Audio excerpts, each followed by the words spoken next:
Hey, not a surprise to anybody here. January does have a reputation for being one of the most depressing months of the entire year. I don't know why. We are dealing with shorter days, little sunshine, frigid temperatures that make many of us want to just curl up and hibernate. Absolutely. But research shows that as little as 20 minutes in nature can help improve your mood. So here to help us get outside and into nature is Meghan Reddick from the TransCanada Trail. Welcome to the show. Good to have you here. Thank you for having me. Well, this is really exciting. I didn't know this before this segment, but the TransCanada Trail launched their Blas to Oz campaign. Can you tell us what that is? Yeah, so TransCanada Trail is a national charity, and we have a big vision to get everybody outside, embracing the outdoors, connecting with one another out on the trails, and experiencing that restorative power of nature that we can get from being outside. And so this is our winter wellness campaign. It's about turning your winter blahs into That's a nice way to look at it. So what does a 20-minute nature break look like on the TransCanada Trail? Yeah, there's so many incredible activities that you can do no matter your skill level. Snowshoeing and hiking and skiing. There's some fantastic things you can do from coast to coast to coast. TransCanada Trail is actually the world's longest trail, and it connects from every coast across Canada through every province and territory. So 80% of Canadians are actually living within just 30 minutes of the trail, so it's closer than you think. There's trail close to you, and there's many activities you can do just to get outside. Take 20 minutes. It's so good for your mental health, so good for your physical health. We've done research that shows that mental health benefits and physical health benefits. We've done some studies. It's $1.7 billion reduction on healthcare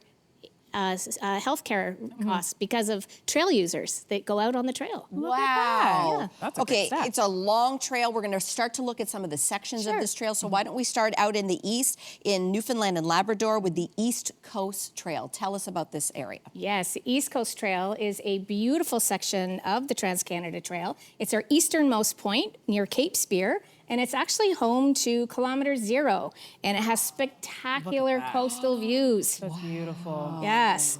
300-kilometer long linear hiking trail takes you through cliffs and sea stacks and fjords, and many sections might be a little hard for some, but there's some easier trail sections for all. So, I encourage everybody to get outside and take a moment to see what's out there. Yeah, that's beautiful. All right, so we're sticking with the East Coast for our next stop. Talk to us about the Celtic Shores Coastal Trail in Nova Scotia. Another beautiful landscape for Canada. Canada, we're so lucky to have these incredible nature views. This is the West Coast near Cape Breton Island, and it's mostly a flat trail. It's perfect for cross-country skiing, for snowshoeing, and here you can definitely find some of these moments. It's a great way to experience the local Celtic culture. You can stop at some cafes and restaurants and, enjoy some Celtic music along the way. That is really neat. Okay, let's head over to Quebec now. Petit Train du Nord Trail. It is next on the list. So where does this beautiful trail take us to? Oui. Le Petit Train du Nord is part of a Sentier Transcanadien in Quebec, and it runs through the Laurentians. It's on an old railway line that was actually converted to a trail. And here you have picturesque forests, lakes through quaint villages like Saint-Jérôme, Mont-Laurier, and of course the popular ski resort, Mont-Tremblant, is found along this route.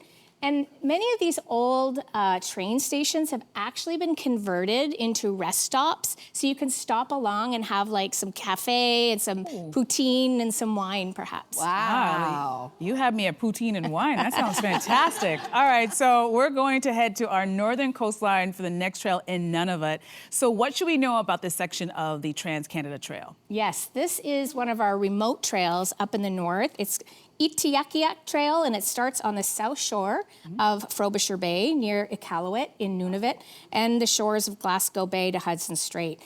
The trail is kind of a cool name. It means the trail over the land. And I'd say this is one of the more adventurous trails, as you can see by the landscape. It's for maybe some more experienced hikers, but it's so worth it. And there's even little huts along the way, like little warming stations that you can stop along and have a nice awe moment. Wow, that is so cool. Let's move over now to North Saskatchewan to Edmonton with the Beaver Hill Road Trail.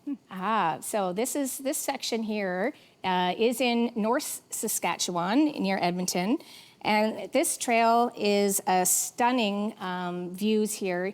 You've got, it runs right along the river, and it's a beautiful trail to experience. As you can see, you can do as many activities: hiking, snowshoeing, skiing, some stunning landscapes again here in Edmonton.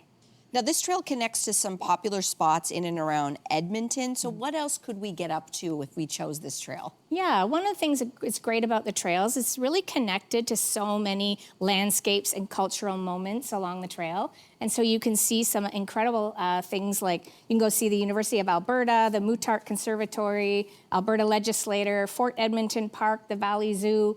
And this is just an example of one of the trails that you can go and stop along the way and get some culture and some history, which really helps this time of year, and get to see some beautiful things along the way. Yeah, and appreciate our country just that little bit more. All right, and lastly, we're finishing on Vancouver Island with the Cowichan Valley Trail. So what makes this one so special? Again, I keep saying everything is so beautiful, but this truly is one of the most spectacular views. You can see here, you're right on the coast. You've got some gorgeous water, beautiful old trestle bridges.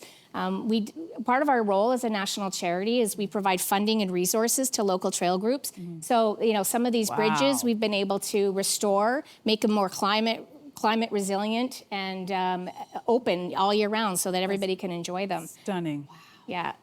Oh my goodness. It's really breathtaking. We did get some Oz during this segment, Gorgeous, didn't right? we? That's our country, y'all. It is. That's our country. So cool. Hey, Megan, thank you so much for bringing us all this amazing information. Really fascinating. If you want to find more information, maps, information about the trail, all you have to do, especially the ones within 30 minutes of 80% of Canadians, all you have to do is go to tctrail.ca. I'm going to do that today for sure.